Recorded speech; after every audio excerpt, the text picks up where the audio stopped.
ఇలాంటి మరెన్నో వీడియోలు చూడడానికి like, share, subscribe and comment.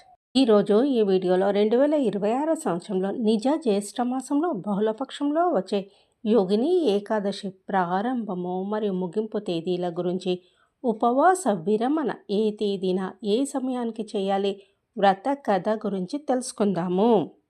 Hindu ధర్మంలో అత్యంత పవిత్రమైన ఏకాదశులలో యోగిని ఏకాదశి ఒకటిగా భావిస్తారు. ఈ రోజున భక్తులు శ్రీ మహావిష్ణువును భక్తి శ్రద్ధలతో పూజించి ఉపవాసం ఉంటారు. ఈ వ్రతాన్ని ఆచరించడం వల్ల జీవితంలో శాంతి, సుఖ సంతోషాలు, ఐశ్వర్యము, ఆ లక్ష్మీపతి అనుగ్రహం లభిస్తాయని విశ్వాసము.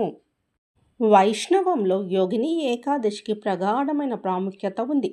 ఇది గత పాపాలను ప్రక్షాళన చేయడంతో పాటు అపారమైన ఆధ్యాత్మిక పుణ్యాన్ని ప్రసాదిస్తుందని నమ్ముతారు. భక్తులు ఈరోజు ఉపవాసాలు పాటిస్తారు, విష్ణు పూజ చేస్తారు, దాన ధర్మాలు మరియు ధ్యానంలో నిమగ్నం అవుతారు.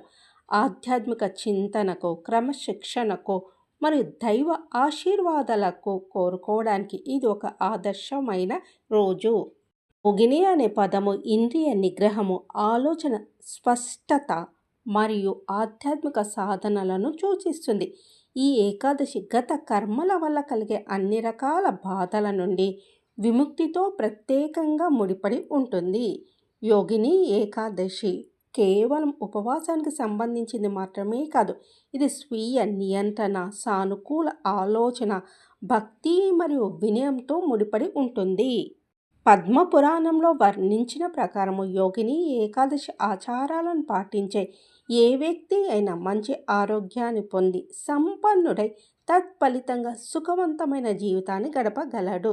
ఈ ఉపవాసము సంవత్సరానికి ఒకసారి జరుగుతుంది. దీని ప్రభావము 80,000 మంది బ్రాహ్మణులకు భోజనం పెట్టడంతో సమానము. యోగిని ఏకాదశి వ్రతాన్ని కఠినమైన పద్ధతిలో ఉపవాసము మరియు పూజలు చేస్తే అది ఒక జీవితంపై గణనీయమైన ప్రభావాన్ని చూపుతుంది. ఏకాదశి పూజా విధానం గురించి తెలుసుకుందాము.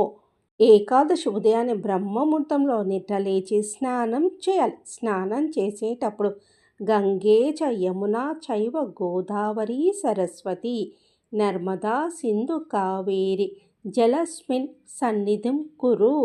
ఈ పవిత్ర జలంలో గంగా, యమున, సరస్వతి, నర్మదా, గోదావరి మరియు కావేరి నదుల దివ్య జలాల ఉనికిని నేను కోరుకుంటున్నాను.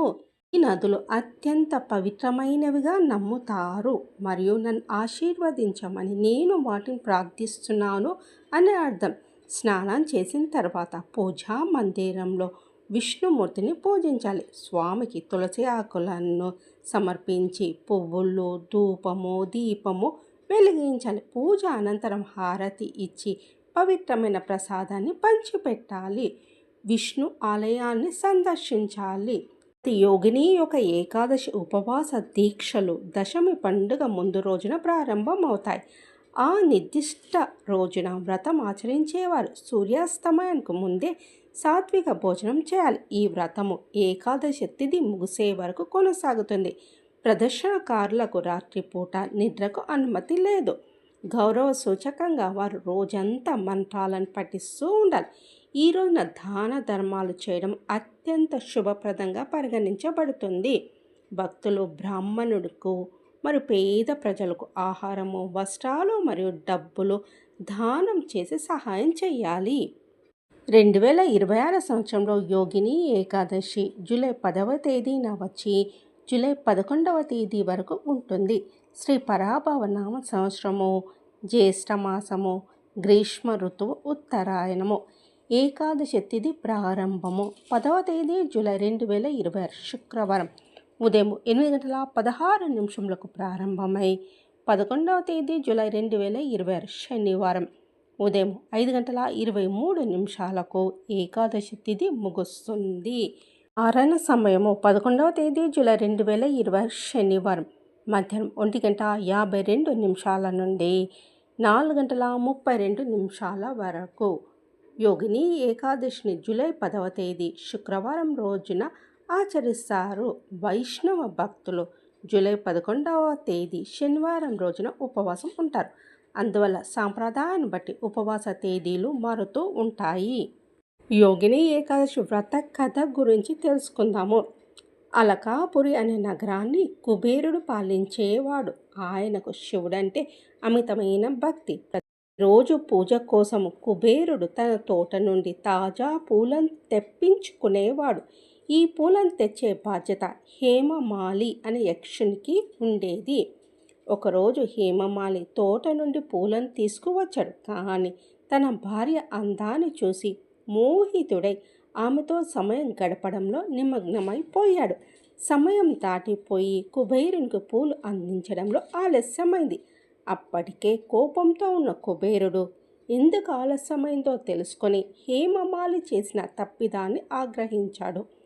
నువ్వు నీ భార్య మోహంలో పడి దైవ కార్యానికి ఆటంకం కలిగించావు. కాబట్టి నీవు నీ భార్యకు దూరమై భూలోకంలో కుష్టి వ్యాధితో బాధపడుతూ నరకయాతన అనుభవించు అని శపించాడు. ఆ శాపం వల్ల హేమమాలి తక్షణమే కుష్టు వ్యాధిగ్రస్తుడై అడవుల్లో తిరగసాగాడు. ఎన్నో ఏళ్ళు కష్టాలు అనుభవించిన తర్వాత ఒకరోజు హేమమాలి మార్కండేయ మహర్షి ఆశ్రమానికి చేరుకున్నాడు. తన దుస్థితిని వివరించి శాప విముక్తి కోసం మార్గాన్ని చూపమని వేడుకున్నాడు.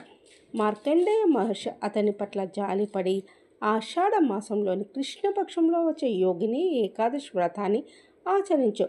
ఈ వ్రత ప్రభావం వల్ల నీవు చేసిన పాపాలన్నీ తొలగిపోయి నీకు పూర్వ రూపం లభిస్తుందని చెప్పాడు. మహర్షి చెప్పిన విధంగా హేమమాలి ఎంతో భక్తి శ్రద్ధలతో యోగిని ఏకాదశి వ్రతాన్ని ఆచరించాడు.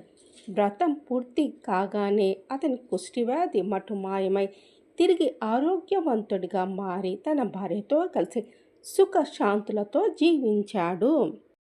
ఈ వ్రతము అపారమైన పాపాలను తొలగించి మనిషికి సంపూర్ణ ఆరోగ్యాన్ని, ఐశ్వర్యాన్ని ప్రసాదిస్తుందని పురాణాలు చెప్తున్నాయి.